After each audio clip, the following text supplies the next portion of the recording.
अब देखिए जरा पाकिस्तान की हार पर कहां कहां जश्न मना। ये पीछे देख रहे हैं, ये आप देख रहे हैं बलूचिस्तान का जश्न। कहने को तो बलूचिस्तान पाकिस्तान का हिस्सा है, लेकिन पाकिस्तान की हार पर यहां लोग सेलिब्रेट कर रहे हैं। आधी रात को भारत की जीत पर लोग झूम रहे हैं, नाच रहे हैं। बलूच नेता मीर यार बलोच ने तस्वीरें जारी की हैं और कहा कि भारत की जीत पर बलोच बहुत खुश हैं।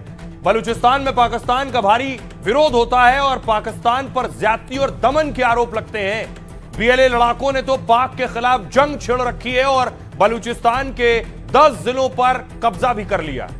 सिर्फ बलूचिस्तान नहीं, ये अफगानिस्तान की तस्वीरें देखिए, वहां भी जश्न हो रहा है। पाकिस्तान की हार पर अफगानिस्तान झूम रहा है। अफगानिस्तान में लोग खुशी मना रहे हैं, नाच रहे हैं, चीख रहे हैं। ऐसा लग रहा था कि यह जीत भारत नहीं अफगान की जीत है। दरअसल पाकिस्तान ने अफगानिस्तान से दुश्मनी मोल ली। टीटीपी पर एक्शन के नाम पर उसने अफगान पर हमला किया और इसके बाद अफगान लड़ाकों ने पाक सीमा में घुसकर हमला किया। दोनों देशों में टेंशन हाई रहती है, व्यापार कारोबार सब बंद हो गया है और इसका असर है दोनों देशों के क्रिकेट पर भी दिख रहा है। ऊपर से अफगान क्रिकेट को बढ़ाने में हिंदुस्तान ने बहुत मदद की है, इसलिए भी भारत की जीत पर अफगानिस्तान के लोग खुशी मनाते हैं। अब देखिए यूएई, खबर है कि दुबई में भी पाकिस्तान की हार का जश्न मना है। दुबई की सड़कों पर तिरंगा लहराया है और आतिशबाजी भी हुई है। यूएई में भारत और पाकिस्तान के काफी लोग रहते हैं। दुबई समेत पूरे यूएई में क्रिकेट बहुत लोकप्रिय है और भारत पाकिस्तान के मैच का यहां भी बहुत क्रेज है। करीब 6 महीने पहले भारत ने एशिया कप दुबई में ही जीता था। फाइनल में पाकिस्तान को हराने के बाद भी यहां जश्न हुआ और पिछले साल भारत की चैंपियंस ट्रॉफी जीतने पर भी आतिशबाजी हुई थी। यहां इस बार भारत ने कोलंबो में हराया और जश्न यूएई में भी हुआ है।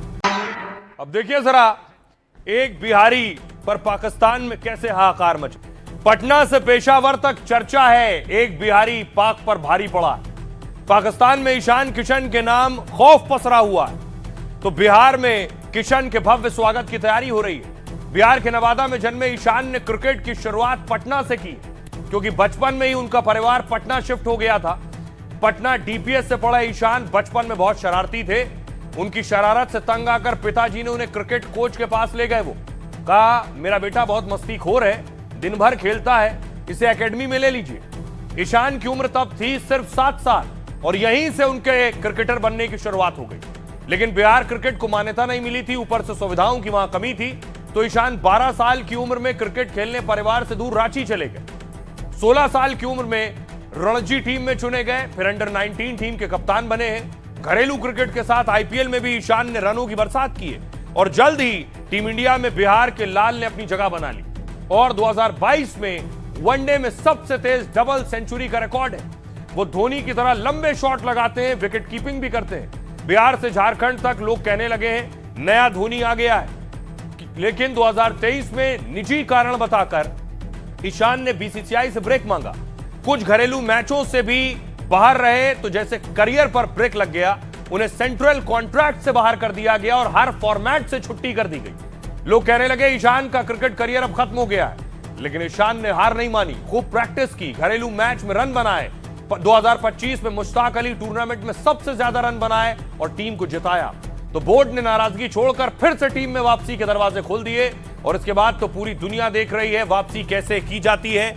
ईशान ने वापसी के बाद 8 मैचों में 426 रन बनाए हैं। कल का ये स्कोर बोर्ड है, 40 गेंद में 77 रन, 10 चौके, 3 छक्के। सुनिए जरा ईशान का परिवार क्या कह रहा है और सियासतदान क्या कह रहा है। बहुत बहुत बधाई इंडिया टीम को, बहुत बधाई, बहुत बहुत दिल से बधाई। उन्होंने इतने अच्छे से मैच को जीता और बहुत आशीर्वाद। हम लोग तो यही चाहेंगे ना कि वर्ल्ड कप जीते, यही बस प्रार्थना करना है कि वर्ल्ड कप जीते हम लोग। बहुत खुशी लग रही है कि वो उसने जीत में अपना योगदान दिया। लंबे टाइम के बाद टीम में वापसी हुई, उम्मीद थी कि इस तरह की बेहतरीन पारी पाकिस्तान के खिलाफ, जो कि आर्क राइवल है इंडिया का, उसके खिलाफ इस तरह की इनिंग ईशान ने आज खेली है। नहीं, हम तो हमेशा ही उम्मीद करते हैं कि ऐसा हो। शुभकामना देते हैं, खास करके बिहार से ही ईशान किशन है, उनको जितना बढ़िया उन्होंने कल बैटिंग किया है और इंडिया पाकिस्तान मैच तो वैसे ही रोमांचक रहता है। क्रिकेट ही है इंडिया में जो इतना रोमांचक रहता है। जब पाकिस्तान को क्रिकेट में धोया भारत ने, तो उसमें बिहार और पटना के लाल का बहुत बड़ा रोल रहा और ईशान किशन के एक एक शॉट को मैं देख रहा था। मुझे एक भारतीय होने के नाते, बिहारी होने के नाते अपने बिहार के बेटे और बिहार के लाल पे बहुत गर्व हुआ। ये जो पाकिस्तानियों का हाल हुआ है, सोचिए क्यों हुआ। T20 वर्ल्ड कप 2026 में भारत पाक मैच ने सारे रिकॉर्ड तोड़ दिए। मैच को डिजिटल प्लेटफॉर्म पर 45 करोड़ से ज्यादा लोगों ने देखा है। मैच के पहले ओवर में ही 13 करोड़ से ज्यादा लोग जुड़ गए थे पहले ओवर में। यह वर्ल्ड कप 2026 का अब तक का सबसे ज्यादा देखा गया मैच है। यह अब तक देखे गए टॉप 10 इंटरनेशनल क्रिकेट मैचों में शामिल है। दावा है कमाई के मामले में भी मुकाबले ने सारे रिकॉर्ड तोड़ दिए हैं। जिन 10 सेकंड के टीवी ऐड के लिए 20 से 25 लाख लगते हैं, इस मैच में 10 सेकंड के लिए 30 से 40 लाख रुपए टीवी ऐड के थे। टीवी विज्ञापन से 500 करोड़ से ज्यादा की कमाई का अनुमान है। स्पॉन्सरशिप, टिकट सेल और बाकी कमाई को अगर जोड़ दें तो पूरे मैच से 2000 करोड़ रुपए की कमाई होने का अनुमान है। एक T20 मैच में 40 ओवर यानी 240 गेंदें फेंकी जाती हैं। कल के मैच में पाकिस्तानी टीम 18 ओवर में ऑल आउट हो गई। उस हिसाब से कल के मुकाबले में 228 गेंद ही फेंके गए, यानी एक गेंद की कीमत अगर लगाएं तो लगभग 8 करोड़ 77 लाख रुपए और हर एक ओवर में लगभग 333 करोड़ की कमाई हुई है। अब सुनिए जरा, मातम और मातम करने वालों को खूब सुन लिया। अब जरा भारत के लोगों को सुनिए, जहां जश्न मन रहा था, दिवाली और होली मन रही। पाकिस्तान की कुछ बस की नहीं है। बहुत अच्छा लगा। वन साइडेड पहले पता था इंडिया जीतेगी, पहले आदत सी पड़ गई है जीतने की, उधर पाकिस्तान को हारने की। चॉकलेट खिला दो, बच्चे को भूख लग रही है। बाइकआउट हो जाता तो बच जाते, लेकिन बेचारे फिर दोबारा फंस गए। रोमांचक मुकाबला था, एक तरफा जीत हमारे धुरंधरों ने पूरा धूम उड़ा दी। इंडिया की जीत हमेशा होती रहती है, पाकिस्तान हर जगह अपनी बेइज्जती कराने आ जाता है इंडिया से। इंडिया ने पुनः साबित कर दिया कि इंडिया पाकिस्तान का बाप था, है और रहेगा। इससे अच्छा तो ये लोग आते ही नहीं खेलने, ये लोग की तो लाइक ही नहीं है खेलने की हम लोग के साथ। बॉयकॉट कर तो उनकी इज्जत तो बच जाती थी। बॉयकॉट बोल बोल के उन लोग का पैसा भी बचता था, हम लोग का फ्लाइट का पैसा भी बच जाता था।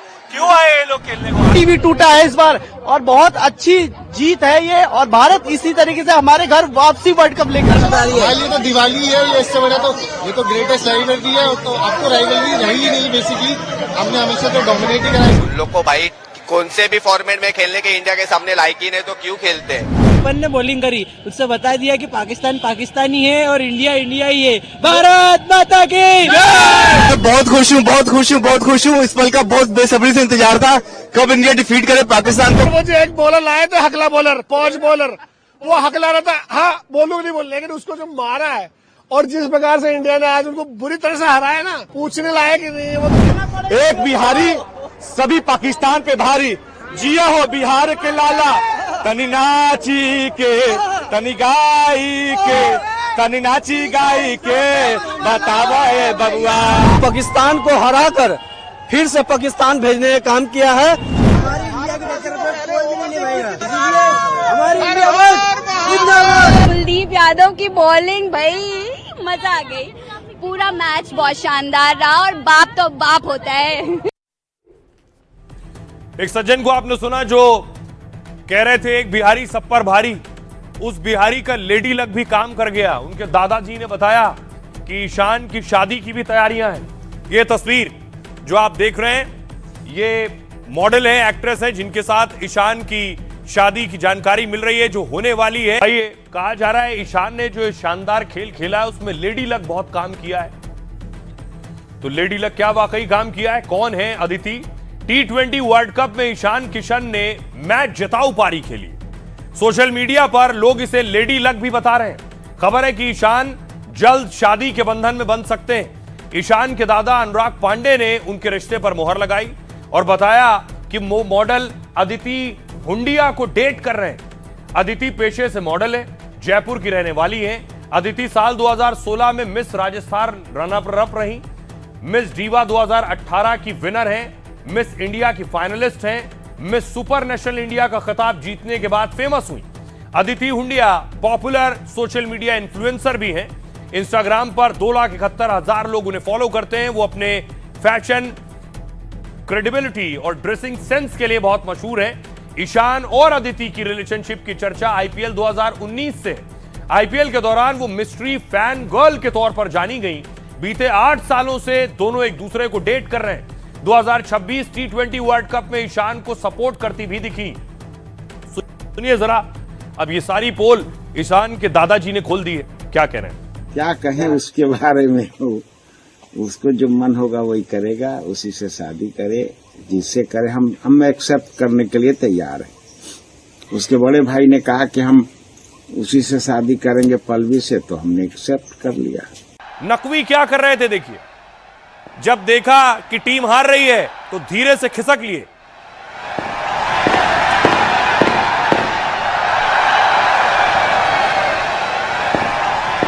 बताया गया कि पाकिस्तान टीम के पूरी तरह से ऑल आउट होने से पहले ही मोहसिन नकवी ने मैदान छोड़ दिया, और मैदान छोड़ने के बाद देखिए कहां पहुंचे। ये उनकी गाड़ी है, बताया गया गाड़ी से फौरन वो चले गए मुंह छिपाकर।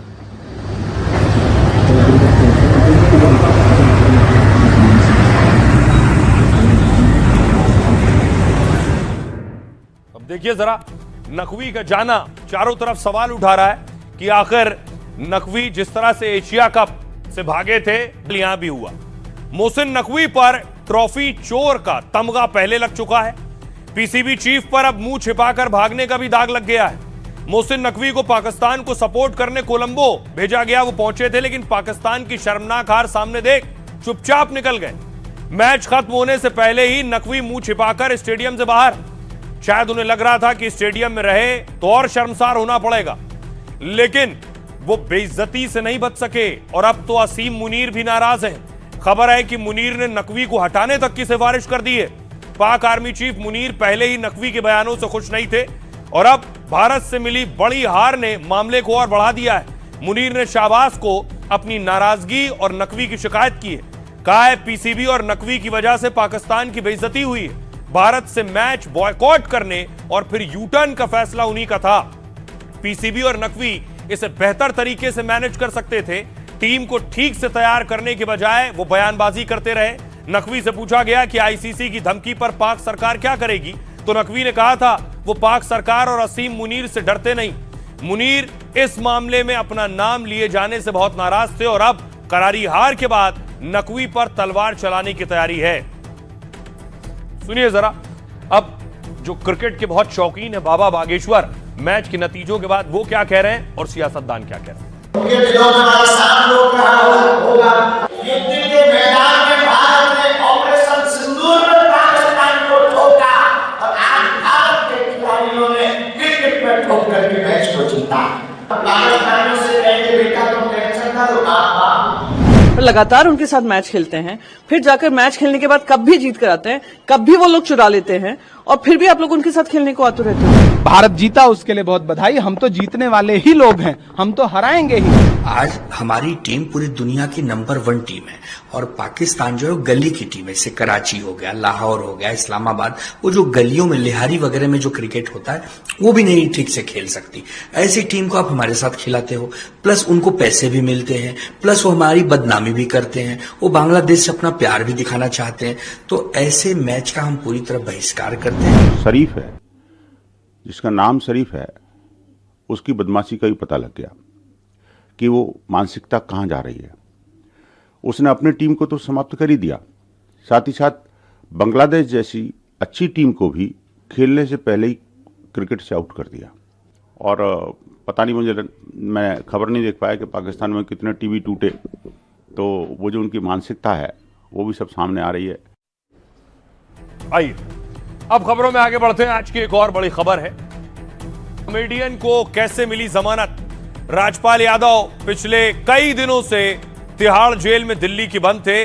चारों तरफ सवाल उठ रहे थे कि इतना बड़ा एक्टर, इतना शानदार कॉमेडियन कैसे जेल पहुंच गया। सिर्फ इतनी है कि खूब मस्त रहिए, खूब व्यस्त रहिए, और बस जो काम में जिसका जो मन लगता है। राजपाल यादव दिल्ली की तिहाड़ जेल में, उन्हें जमानत मिल गई है, लेकिन राजपाल यादव कल दोपहर में जेल से बाहर निकलेंगे। संभव है जमानत के ऑर्डर देर से पहुंचे हो, और जिसकी वजह से अब सुबह रिहाई होगी, शाम को नहीं। अब आपको बताता हूं कि आखिर कोर्ट में क्या हुआ। राजपाल यादव की जमानत मंजूर हुई। अभिनेता राजपाल यादव अब 18 मार्च तक जेल से बाहर रहेंगे, क्योंकि दिल्ली हाई कोर्ट ने तब तक उनकी सजा पर रोक लगा दी। इसके साथ ही कोर्ट ने राजपाल यादव को अंतरिम जमानत भी दे दी है और कहा है कि चेक बाउंस मामले में अगली सुनवाई 18 मार्च को होगी। इससे पहले आज कोर्ट ने राजपाल के हक में फैसला इसलिए दिया क्योंकि भतीजी की शादी के लिए राजपाल ने अंतरिम जमानत मांगी थी। उन्होंने कहा था 19 फरवरी को उन्हें शाहजहांपुर में शादी के लिए जाना है, जिसके बाद दिल्ली हाईकोर्ट ने शर्त रखी कि पहले वो उसके पैसे चुकाएं। कोर्ट ने कहा था आज दोपहर 3 बजे तक 1.5 करोड़ रुपए आपको जमा करने। यह भी कहा कि पैसा डिमांड ड्राफ्ट के माध्यम से ही स्वीकार किया जाएगा। अगर आप ये तय रकम जमा करते हैं तो आपको रिहा कर देंगे। जिसके बाद जानकारी के मुताबिक राजपाल ने पैसा जमा करा दिया। दिल्ली हाईकोर्ट ने राजपाल यादव को जमानत दे दी, लेकिन शर्तों के साथ राजपाल यादव को तिहाड़ से रिहाई मिल रही है। दिल्ली हाईकोर्ट ने आदेश दिया है कि राजपाल देश छोड़कर नहीं जा सकेंगे, यानी कॉमेडियन राजपाल को अपना पासपोर्ट भी सरेंडर करना होगा। जमानत मिलने के बाद सुनिए जरा क्या कह रहे हैं वकील। ऑनरेबल कोर्ट ने कहा है कि उनकी प्रेजेंस रहे कोर्ट में, ताकि अब किसी तरीके का मिसकम्युनिकेशन आगे ना हो, क्योंकि कई लोग कई तरीके की बातें कर रहे हैं। तो इन सब चीज़ों को फुल स्टॉप करने के लिए एटलीस्ट ये वैसे भी ज़रूरी था। ऑनरेबल कोर्ट ने जो ऑब्जर्व किया वो अपने आप। कोई बेल कंडीशन भी लगाई गई है कि देश छोड़कर नहीं जाएंगे, दिल्ली छोड़ने को लेकर? वो हमें देखना पड़ेगा when we get bail order. तो राजपाल कल जेल से बाहर आ जाएंगे, लेकिन उनकी मदद के लिए बॉलीवुड के बहुत से सितारे खड़े थे। बहुत से लोगों ने मदद की, बहुत से लोगों ने मदद का ऐलान किया। देखिए जरा कौन कौन थे मदद करने वालों में। राजपाल के लिए आगे आए हैं जो लोग, उनमें सलमान खान शामिल हैं, अजय देवगन शामिल है, अक्षय कुमार और वरुण धवन सामने आए, डेविड धवन और प्रियदर्शन सामने आए। लेकिन किसने क्या दिया जो जानकारी है, राव इंद्रजीत सिंह म्यूजिक डायरेक्टर ने 1 करोड़ 11 लाख रुपए की मदद की। दावा है कि मीका सिंह ने 11 लाख रुपए की मदद की, तेज प्रताप ने 11 लाख रुपए मदद दी और केआरके ने 10 लाख रुपए की मदद की। अनूप जलोटा भजन गायक है, 5 लाख का सहयोग किया। अनुज चौधरी एएसपी हैं, इन्होंने भी 51,000 देने का ऐलान किया था। सोनू सूद ने फिल्म में रोल और साइनिंग अमाउंट दिया है। गुरु रंधावा गायक हैं, अगले प्रोजेक्ट का एडवांस पेमेंट का दावा है। सोनू सूद ने कहा कि दुआओं में बड़ा असर होता है, आपकी प्रार्थनाओं और अटूट समर्थन से इंतजार खत्म हुआ, आपको बहुत याद आने वाले वो हंसी पर्दे पर लौटने वाले हैं। प्रियदर्शन ने कहा, एक इंटरव्यू में डायरेक्टर प्रियदर्शन ने राज्यपाल पर बड़ा दावा किया। प्रियदर्शन ने अगली फिल्म में राज्यपाल की फीस बढ़ा दी है। कहा, मैंने अपनी अगली फिल्म के प्रोड्यूसर्स से यह डिमांड रखी थी कि हालात को देखते हुए राज्यपाल को सामान्य से ज्यादा पेमेंट करें। प्रोड्यूसर्स मान गए, यानी राज्यपाल को अब ज्यादा फीस मिलेगी और मैं उन्हें 20 साल से जानता हूं और हम उन्हें बचाना चाहते हैं। पद्म सिंह एक्टर हैं, अता पता लापता के एक्टर पद्म सिंह ने राज्यपाल का समर्थन किया है। कहा, राज्यपाल ने अच्छी फिल्म बनाने की कोशिश की लेकिन कामयाब नहीं हुए। मैं 1997 से राज्यपाल को जानता हूं, वो बहुत नेक इरादों वाले इंसान हैं। अगर उन्हें समय मिले तो वो 1-1 रुपया चुकाने की काबिलियत रखते हैं।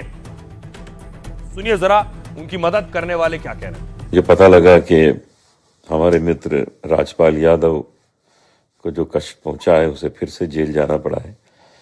ये जीवन में ऊंच नीच चलती रहती है, तकलीफें आती हैं जाती हैं, मित्रों को सहायता करनी चाहिए। मैं जानता हूं कि बहुत लोग इसमें बड़ी बड़ी राशि से मदद कर रहे हैं।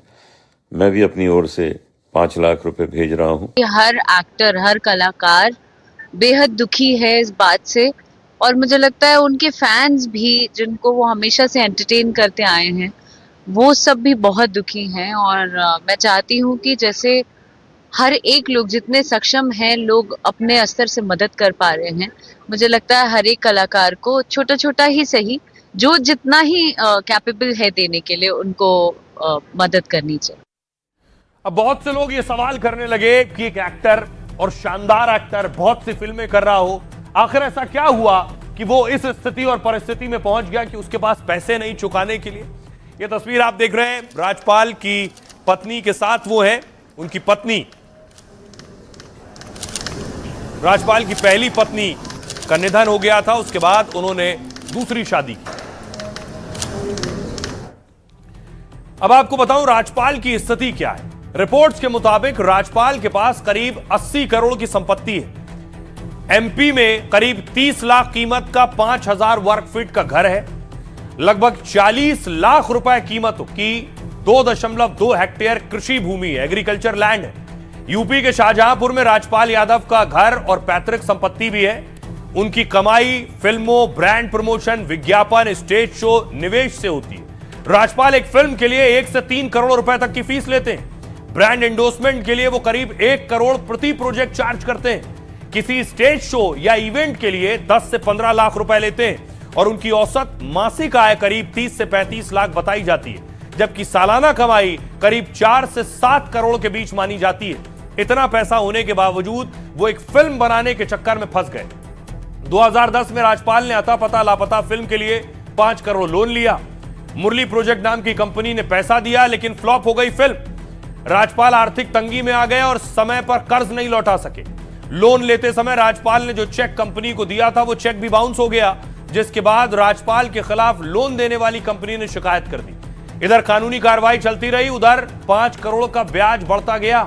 कोर्ट ने कहा आपको 25-30 मौके दिए, आपने कर्ज नहीं चुकाया है। 54 साल के राजपाल यादव यूपी के शाहजहांपुर के रहने वाले हैं और अब तक 120 से ज्यादा फिल्में कर चुके हैं। मशहूर कॉमेडियन राजपाल 1991 में पत्नी के निधन के बाद उन्होंने 2003 में राधा यादव से दूसरी शादी की थी। आइए अब आपको सुनवाता हूं क्या कुछ कह रहे हैं राजपाल यादव के भाई। पिछले 11 दिन थे जो जेल के सलाखों के पीछे थे, वो कितने मुश्किल थे और बहन भतीजी के लिए शादी के लिए भाई साहब ही बताओ। सर बेल मिल गई है, क्या कोई शिकायत नहीं है। हमारा जो भी हमारे दिन थे वो हमारे अच्छे दिन आने वाले हैं, तो हमारे अच्छे दिन आने वाले हैं। आप यही करेंगे।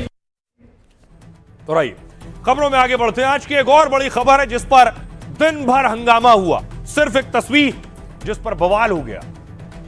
बुरके में महिला की शिव भक्ति। एक महिला जिसने बुर्का पहना था और उसने कांवड़ उठाई, कुछ मन्नत मांगी थी, जिसके बाद बहुत से लोगों ने उसका स्वागत किया, फूलों से स्वागत भी किया, उसके साथ सेल्फी भी ली, पुलिस ने सुरक्षा भी दी।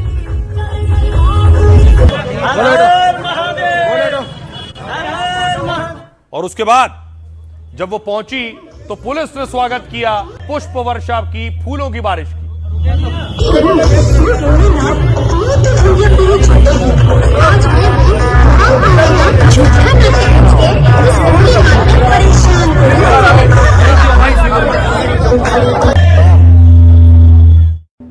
और देखिए उसके बाद तमन्ना कांवड़ लेकर गई थी और पहुंची मंदिर, वहां जल चढ़ाया उन्होंने।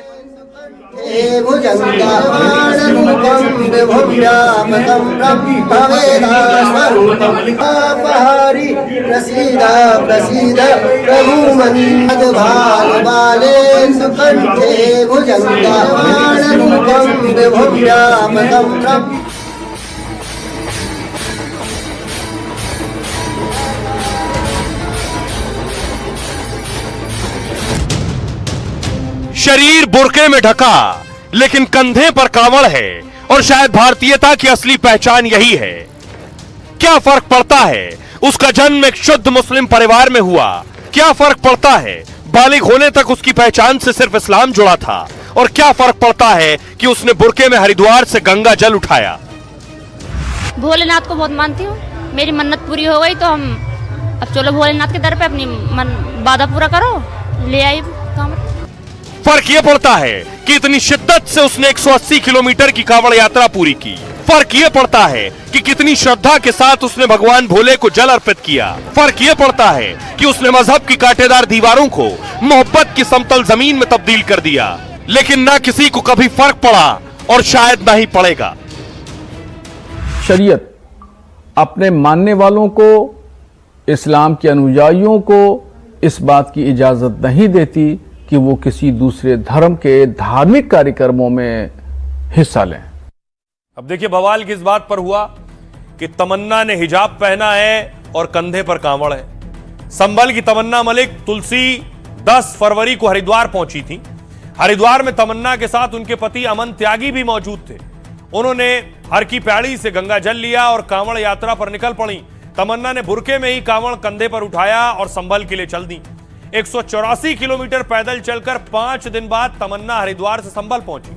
महाशिवरात्रि पर उन्होंने संभल के नैमिषारण्य मंदिर में गंगा जल अर्पित किया। तमन्ना कहती है हिंदू धर्म के मुताबिक कांवड़ का जोड़ा पूरा करना होता है, इसलिए वो अगले साल दूसरी मन्नत के साथ कांवड़ लेकर जाएंगी। दूसरी कांवड़ यात्रा के लिए यूपी में फिर से योगी सरकार की मन्नत मांगी है। कि 27 में योगी सरकार आ जाए, फिर मन्नत मांगी है, फिर कांवड़ लेकर जाएंगे। लेकिन तमन्ना मलिक की कांवड़ यात्रा को लेकर विवाद हो रहा है। बुरके में कांवड़ को लेकर मुस्लिम धर्मगुरु तमन्ना पर सवाल उठा रहे हैं। मौलाना शहाबुद्दीन बरेलवी ने कहा, शरीयत का हुक्म साफ करना चाहता हूं कि इस्लाम के अनुयायी दूसरे धर्म के कार्यक्रमों को नहीं अपना सकते। सुनिए जरा क्या कुछ कह रहे हैं बरेलवी। शरीयत अपने मानने वालों को, इस्लाम के अनुयायियों को इस बात की इजाज़त नहीं देती कि वो किसी दूसरे धर्म के धार्मिक कार्यक्रमों में हिस्सा लें और उसमें शरीक हों। ये ऐसा काम करना ये नाजायज़ है और सख्त गुनाह का काम है। उनको ज्ञान नहीं है और वो खुद पहले इस प्रकार का कदम उठा चुकी है कि लोगों का विश्वास उन पे से हट चुका है, जाहिर सी बात है।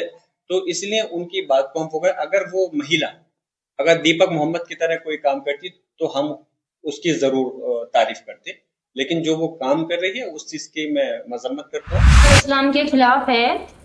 क्या उनके घर में उनकी माँ बहनें नहीं पहनती है बुर्का?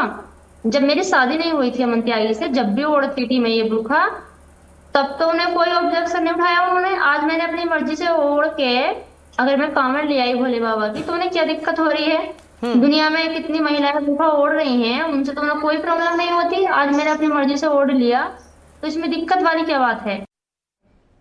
राइट। अब आपको बताता हूं कि तमन्ना है कौन। तमन्ना अचानक कैसे खबरों और सुर्खियों में आ गई, तमन्ना ने शादी कब की है और ये बवाल क्या है। दरअसल तमन्ना मलिक संभल के बदनपुर बसई गांव की रहने वाली हैं। करीब 3 साल पहले गांव के ही अमन त्यागी से उनकी मुलाकात हुई। दोनों एक दूसरे को पसंद करने लगे और शादी का फैसला कर लिया। तमन्ना ने सोच लिया था कि अमन के लिए वो धर्म की दीवार तोड़ देंगी। तमन्ना अपना घर छोड़कर अमन त्यागी के साथ चली गई। तमन्ना के घर वालों ने थाने में अमन के खिलाफ शिकायत दे दी। अपने प्यार पर संकट आया तो देख तमन्ना ने भोले बाबा की शरण ली और मन्नत मांगी कि अगर शादी हो जाएगी तो वो कांवड़ लाएंगी। इस बीच तमन्ना बालिग हो गई और उन्होंने अमन से कोर्ट मैरिज कर ली। तमन्ना और अमन ने दोनों ने हिंदू रीति रिवाज से शादी की है और शादी के बाद अमन की दादी ने तमन्ना का नाम में तुलसी और जोड़ दिया। अब उनका मूल नाम नहीं बदला है, बल्कि असली नाम में तुलसी जोड़ा गया है। अब तमन्ना और अमन 2 बच्चों आर्यन और दक्ष के माता पिता हैं। सुनिए जरा क्या कुछ कह रहे हैं तमन्ना। 3 साल से ज्यादा मेरी शादी को हो गए। उस टाइम पे हमारी बात चल रही थी, जब बोली थी। क्या मन्नत मांगी थी? शादी, मेरी शादी हो जाएगी इनसे तो मैं कांवड़ लेकर आऊंगी। अब 3 साल हमारा टाइम लिया, लगा बच्चे हो गए, 2 बेटे हैं मेरे, तो अब फैमिली भी कंप्लीट हो गई। अब सोचा अब चलो कांवड़ लेकर आए। क्या नाम है? एक का आर्यन है, एक का यक्ष। क्या कहेंगे जिस तरह से आपको आज पहली बार अपने मंदिर आई है ना जी, और जलाभिषेक किया, कैसा लग रहा है? बहुत अच्छा लग रहा है। आज की एक और बड़ी खबर है, हिला देने वाली खबर है। इतना भीषण हादसा हुआ, फैक्ट्री में धमाका, कंकाल बन गए मजदूर। ऐसा धमाका था यह धमाका, मानो भूकंप आ गया हो।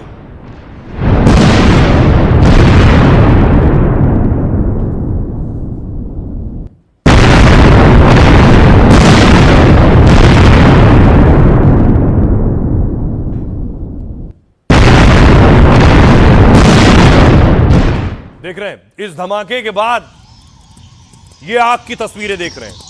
केमिकल फैक्ट्री आग लगी जब अंदर लोग मौजूद थे और इतना भीषण धमाका और आग थी कि लोगों के शरीर कंकाल में तब्दील हो गए। जब बचाने वाले अंदर पहुंचे तो अंदर सिर्फ कंकाल मिले।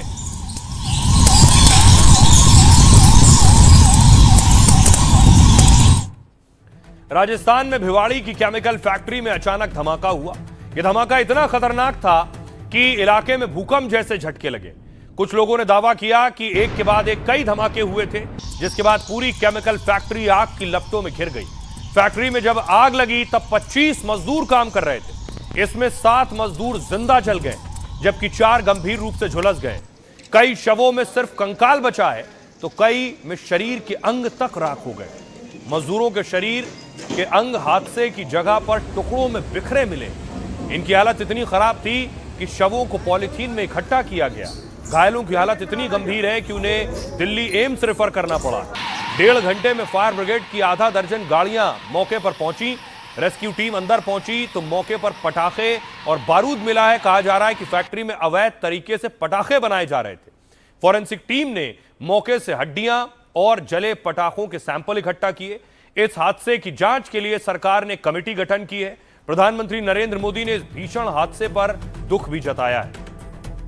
सुनिए जरा, जो मजदूर घायल हुए हैं वो क्या कह रहे हैं और कलेक्टर क्या कह रहे हैं। निकलने के प्रयास किया तुमने? शीशा तोड़ के भागे। शीशा तोड़ के बाहर निकले हो? हाँ। तो कितने धमाके हुए? बहुत तेज हुआ था। तुम कहाँ थे? किचन में थे या अंदर गोदाम में थे? अंदर थे। अंदर थे? हाँ, तो कितने लोग थे उस टाइम? उस टाइम भीतर में था 8 आदमी, उधर था 9 आदमी पूरा अंदर में। नहीं, अंदर कितने थे? अंदर में 9 आदमी, जो छोटी गोदाम है ना उसमें 8 आदमी था बस। छोटा कुछ एक्सप्लोजिव मटेरियल है। हमारा पहला शक था कि कोई गैस रिसाव या केमिकल तो नहीं है, तो वो मुझे ऑल क्लियर मिल गया है कि ऐसा कुछ नहीं है। अब जिस चीज़ के लिए फैक्ट्री लगी थी वो रेडीमेड गारमेंट था, उसको सबलेट किया गया। उसमें क्या अंदर कर रहे थे वो एफएसएल रिपोर्ट के बाद पता चलेगा। हमने ओनर को कांटेक्ट कर लिया।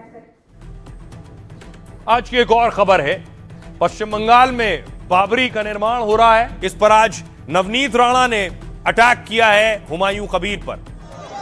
नींव रखी हुमायूं कबीर ने और इस तस्वीर के बाद चारों तरफ से बवाल के स्वर सुनाई दिए।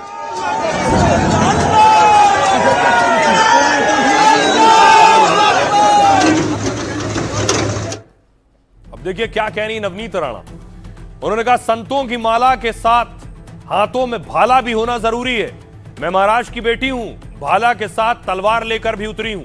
जो कहते हैं बंगाल में बाबरी बनाएंगे, याद रखना कि तुम्हारी कब्र के लिए हिंदुस्तान में जगह नहीं मिलेगी। सिर्फ शुरुआत करो, हम सनातनी बंगाल में आकर खड़े होंगे और हिंदुस्तान की ताकत क्या है ये जरूर दिखाएंगे।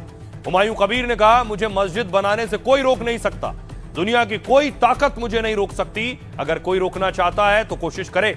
मैं किसी दबाव या धमकी से डरने वाला नहीं हूं। यह लखनऊ या उत्तर प्रदेश नहीं है, ये बंगाल है। मुसलमानों को भी मस्जिद बनाने का पूरा हक है। सुनिए जरा नवनीत राणा।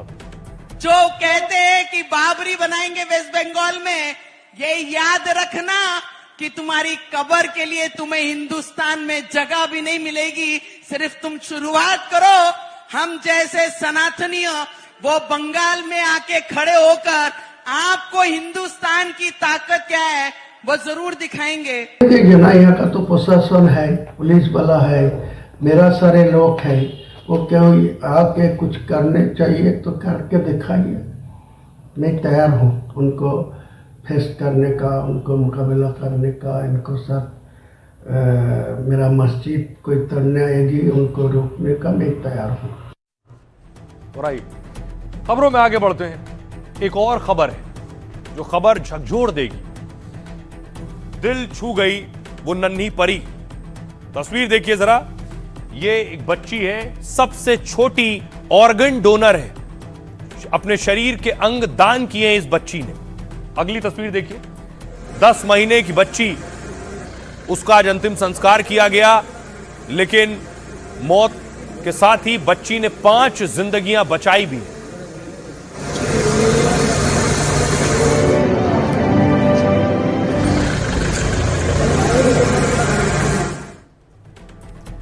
सिर्फ 10 महीने की थी केरल की आलिन शेरिन अब्राहम। उसने 5 लोगों को अपने अंग दिए और नई जिंदगी दी। लीवर, दोनों किडनी, आंखें और हार्ट वॉल्व दान किया है। 5 फरवरी को वो कोट्टायम में सड़क दुर्घटना में घायल हो गई थी। बच्ची अपने माता पिता और रिश्तेदारों के साथ कार में थी। 13 फरवरी को डॉक्टरों ने बच्ची को ब्रेन डेड घोषित कर दिया। तब उसके परिवार ने बेटी के अंगों को दान करने का फैसला लिया। बच्ची का लिवर 6 महीने के बच्चे को दान किया गया। बच्ची की दोनों किडनी भी 10 साल के बच्चे को दी जाएंगी। ये बच्ची केरल में सबसे कम उम्र की अंगदाता बन गई। आज बच्ची को आखिरी विदाई दी गई, जिसमें लाखों की भीड़ उमड़ी। शोक सभा में बच्ची के दादा ने बेहद भावुक संदेश दिए। उन्होंने कहा, हमने अपनी बच्ची को खोया, लेकिन हमें नए बच्चे मिले। इस खबर के बाद आगे बढ़ते हैं। बात ईरान और अमेरिका की। ईरान के सामने करो या मरो वाली स्थिति है, लेकिन ईरान ने आज एक वीडियो जारी किया, एआई वीडियो, और दावा किया कि अमेरिका ने जो थार्ड डिफेंस सिस्टम लगाए उन्हें हम तबाह कर देंगे।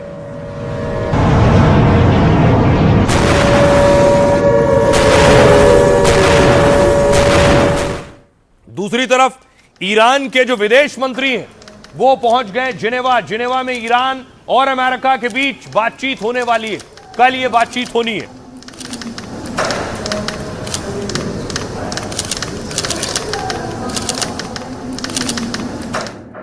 अब देखिए ये बैठक कहां होने जा रही है ईरान और अमेरिका के बीच। ये बैठक हो रही है स्विट्जरलैंड में, स्विट्जरलैंड के जिनेवा में। ये तस्वीर आप देख रहे हैं, इटली जर्मनी के बीच में स्विट्जरलैंड है और जिनेवा में बैठक होने वाली है। लेकिन इस बैठक से पहले खबर यह है कि ट्रंप और नेतन्याहू के बीच एक सीक्रेट मीटिंग हुई। इस मीटिंग में क्या हुआ? ईरान से विवाद के बीच यह खुफिया बैठक हुई है ट्रंप और नेतन्याहू के दरमियान। इस सीक्रेट मीटिंग में ईरान पर हमले को लेकर चर्चा की गई। दावा है कि बैठक में ट्रंप ने ईरान पर हमले के संकेत दिए। अगर परमाणु बातचीत किसी नतीजे पर नहीं पहुंचती है तो अमेरिका ईरान पर इजरायली हमले का समर्थन करेगा और ईरान की बैलिस्टिक मिसाइल अभियान पर हमला करेगा। यह दावा अमेरिकी मीडिया की एक रिपोर्ट में किया गया है। इसी रिपोर्ट में कहा गया है कि ट्रंप ने नेतन्याहू को भरोसा दिया है, अगर इजराइल की सैन्य कार्रवाई के साथ खड़ा रहेगा अमेरिका। इस आश्वासन के बाद अधिकारियों ने योजना पर काम शुरू कर दिया है कि इस संभावित हमले में अमेरिका किस तरह मदद कर सकता है। इसमें इजरायली लड़ाकू विमानों को हवा में ईंधन उपलब्ध कराना है, हमले के लिए सुरक्षित हवाई मार्ग सुनिश्चित करना शामिल है। यह रिपोर्ट ऐसे समय में आई है जब जिनेवा में दूसरे दौर की बैठक होनी है और इस बैठक के लिए ईरानी विदेश मंत्री जिनेवा पहुंच चुके हैं। नेतन्याहू ने धमकी दी कि ईरान को परमाणु बम नहीं बनाने देंगे, शुद्ध यूरेनियम को ईरान से बाहर ले जाना होगा, कोई संवर्धन नहीं होगा। हालांकि एक रिपोर्ट के मुताबिक ईरान यूरेनियम को 60% शुद्ध कर चुका है। हथियार के लिए, परमाणु हथियार के लिए 90% शुद्धता चाहिए। फिलहाल जिनेवा में अमेरिका ईरान के बीच दूसरे दौर की बैठक होने वाली है। बातचीत सुनिए जरा नेतन्याहू क्या कह रहे हैं। सभी संवर्धित सामग्री को ईरान से बाहर निकालना होगा। दूसरा, कोई संवर्धन क्षमता नहीं होगी। संवर्धन प्रक्रिया को रोकना नहीं बल्कि बुनियादी ढांचे को खत्म करना होगा। 300 किलोमीटर की MTCR सीमा है, ईरान को इसका पालन करना होगा। ईरान के आतंक को रोकना और तोड़ना होगा। इसे तोड़ा गया है लेकिन वो अभी इसे ठीक करने की कोशिश कर रहे हैं। अगर हम समझौता नहीं कर पाए तो हमें उसकी जरूरत पड़ेगी। अगर समझौता नहीं हुआ तो हम कार्रवाई करेंगे। अगर समझौता हो गया तो हम इसे जल्दी वापस बुला सकते हैं। वो बहुत जल्द रवाना होगा। एक एयरक्राफ्ट कैरियर पहले से वहां पहुंच चुका है। मुझे लगता है हम सफल होंगे और अगर नहीं हुए तो ईरान के लिए बहुत बुरा दिन होगा। और देखिए जरा अमेरिका ने किस तरह की तैनाती कर दी है। चारों तरफ से ईरान को घेर लिया है, चौतरफा घेराबंदी की है। ये आप देख रहे हैं ईरान का नक्शा और ईरान की घेराबंदी देखिए। यहां पर प्ले कीजिए इसे। ये आप देख रहे हैं ड्रोन कैरियर शहीद है। यहां नया एयर डिफेंस लगाया गया है ईरान के खिलाफ। यहां देखिए जरा सऊदी अरब में ही खलीफा बिन सलमान पोर्ट पर डिस्ट्रॉयर और कॉम्बैट है। एक USS वॉरशिप लगा हुआ है ईरान के पास। उधर देखिए जरा जॉर्डन में फाइटर जेट की तैनाती कर दी गई है और साथ ही साथ एक और मिस्र के पास देखिए मिसाइल डिस्ट्रॉयर लगाया गया है अमेरिका की तरफ से। और ओमान के पास एयरक्राफ्ट स्टेशन है, ये नीचे आप देख रहे हैं, ये तैनाती की गई। यहां USS अब्राहम लिंकन है। तो ईरान को चारों तरफ से अमेरिका ने घेर लिया है और अब कल बड़ी बैठक जिनेवा में होने वाली है। माना जा रहा है इस बैठक में बात नहीं बनी तो हालात बिगड़ सकते हैं। अब बात का फंडा की, जिंदगी में आपके पीठ पीछे कौन क्या कहता है इस पर ज्यादा ध्यान मत दीजिए, चाहे वो तारीफ करे या फिर बुराई करे। लाइफ का यह फंडा दिया है यूनान के मशहूर दार्शनिक रहे सुकरात ने। सुकरात कभी भी कहीं सुनी बातों पर यकीन नहीं करते थे। एक दिन सुकरात से मिलने के लिए उनका एक परिचित आया और कहा, मैंने आपके एक दोस्त के बारे में कुछ सुना है, वो खास बात मैं आपको बताना चाहता हूं। सुकरात ने कहा, रुको, पहले मेरे 3 सवालों के जवाब दो। क्या 100% दावे से कह सकते हो कि जो बात बताने जा रहे हो वो पूरी तरह सच है? परिचित ने कहा, नहीं, मैंने तो बस सुना है। सुकरात ने कहा, अच्छा ये बताओ कि क्या उसमें कोई बहुत अच्छी बात है? परिचित ने कहा, नहीं, ये भलाई की बात तो नहीं है। सुकरात ने तीसरा सवाल पूछा, जो बात आप मुझे बताने वाले थे क्या वो मेरे किसी काम की है? परिचित ने अब जवाब दिया, नहीं, ऐसा तो नहीं है। सुकरात ने कहा, बस हो गया, जो बात आप मुझे बताने वाले थे वो ना सच है, ना अच्छी बात है और ना ही मेरे काम की है। तो मैं उसे जानने में अपना समय आखिर क्यों बर्बाद करूं? सुकरात ने इस प्रसंग के जरिए लाइफ का बड़ा फंडा दिया। आपके पीठ पीछे कोई नकारात्मक बात करे या आपसे कोई चुगली करने की कोशिश करे तो उसे नजरअंदाज करिए और अपना वक्त बर्बाद मत करिए। तो जहां से जो अच्छा हासिल हो उसे अपनाएं, अपनी जिंदगी में उतारें। अपना और अपनों का बहुत बहुत ख्याल रखिए। रुक रहे हैं एक छोटे से ब्रेक के लिए।